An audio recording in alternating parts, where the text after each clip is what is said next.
IBG TV వ్యూవర్స్కి నమస్కారం. ఈరోజు టాపిక్ వచ్చేసి అవస్కులర్ నెక్రోసిస్ ఆఫ్ హిప్.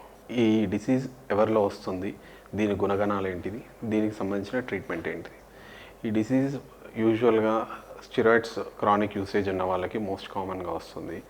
అలాగే ఈ డిసీజ్ గురించి ఇప్పుడు మాట్లాడుకోవడానికి ముఖ్య కారణం ఏంటి అంటే పోస్ట్ కోవిడ్ చాలామందికి స్టెరాయిడ్ యూసేజ్ అనేది పెరిగింది. చాలామందిలో రక్తం చిక్కగా అయ్యే గుణం బాగా పెరిగింది. సో పోస్ట్ కోవిడ్ పేషెంట్స్కి అవస్కులర్ నెక్రోసిస్ హిప్ అనేది కేసెస్ ఇంతకుముందు ఉన్నదానికన్నా ఒక 10 times ఇన్సిడెన్స్ పెరగడం జరిగింది. ఈ డిసీజ్ మనకి ఉందా లేదా అనేది గుర్తించడం ఎలా? దీంట్లో వేరియస్ స్టేజెస్ ఉంటాయి.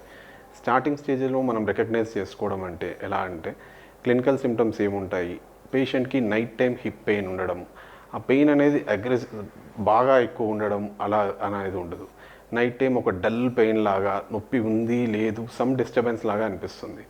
దాన్ని అలాగే నెగ్లెక్ట్ చేస్తూ ఉంటుంటే మెల్లగా మన నడకలో మార్పు రావడం స్టార్ట్ అవుతుంది.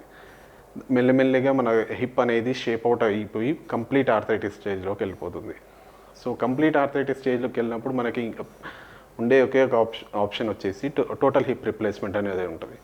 మనం ముందే కనుక గమనించి ఉంటే మందుల ద్వారా నయం చేసుకోవచ్చు. సో ఎటువంటి మందులు ఉంటాయి? యూజువల్గా ఒక 6 months course to 2 years course వరకు ఉంటుంది.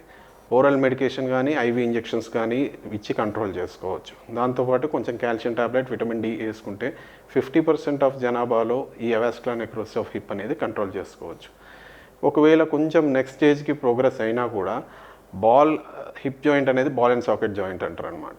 బాల్ అనేది షేప్ చేంజ్ అవ్వకుంటే మనం బోన్ మ్యారో కాన్సన్ట్రేట్ యూస్ చేసి కూడా ట్రీట్మెంట్ చేయొచ్చు. బోన్ మ్యారో కాన్సన్ట్రేట్ అనేది ఎలా ఉంటుందంటే మన ఎముకలోంచి కొంచెం గుజ్జు తీసి దాంట్లోంచి స్టెమ్ సెల్స్ అనేవి జనరేట్ చేసి అక్కడ నుంచి మన హిప్లోకి ఇంజెక్ట్ చేస్తే మళ్ళీ రీగ్రోత్ అయ్యే అవకాశం ఉంటుంది.